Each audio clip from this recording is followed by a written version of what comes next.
tournes la clé. Ah, ça fait un bruit.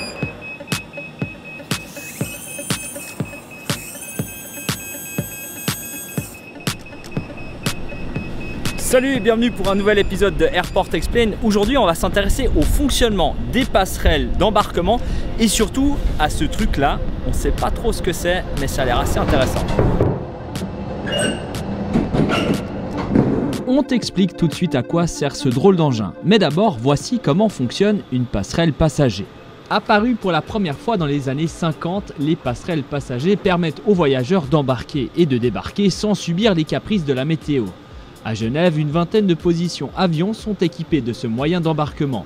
Lorsqu'un avion arrive à sa place de stationnement, il s'arrête sur un point précis pour permettre l'alignement de la passerelle avec la porte de l'appareil. Un opérateur certifié va alors guider ce gigantesque couloir de métal vers l'avion avec un maximum de précautions pour ne pas le percuter. Quand tu es en hauteur avec cette machine qui fait 40 tonnes, je dois dire que les sensations de conduite, elles sont assez spéciales.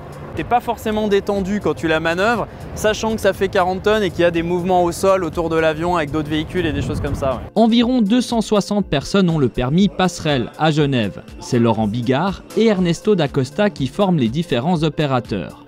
Pour s'entraîner, ils utilisent cette maquette d'avion unique dans son genre. Si lors des premières manœuvres, l'opérateur rate son accostage, il n'abîmera pas la carlingue d'un véritable avion. On l'a récupéré, c'est Swissport qui travaillait à l'époque, on l'a racheté pour 1 franc symbolique et puis Genève Aéroport, le service mécanique l'a retapé pour avoir ce bel objet aujourd'hui posé sur un lift de mécanique pour pouvoir ajuster la hauteur et faire les entraînements. La plupart des compagnies appliquent une no-touch policy. En clair, seuls les capteurs de la passerelle viennent toucher l'avion, mais pas le reste. Ainsi, on évite d'endommager même légèrement la carlingue de l'avion. Chaque passerelle a sa petite particularité au niveau des réactions, au niveau des manœuvres, au niveau de son mouvement, l'angle d'approche aussi, l'environnement de travail, ça compte. Et puis chaque avion a sa particularité aussi au niveau des sons de pitot, la position de la porte, la position des réacteurs, la proximité de l'aile, etc.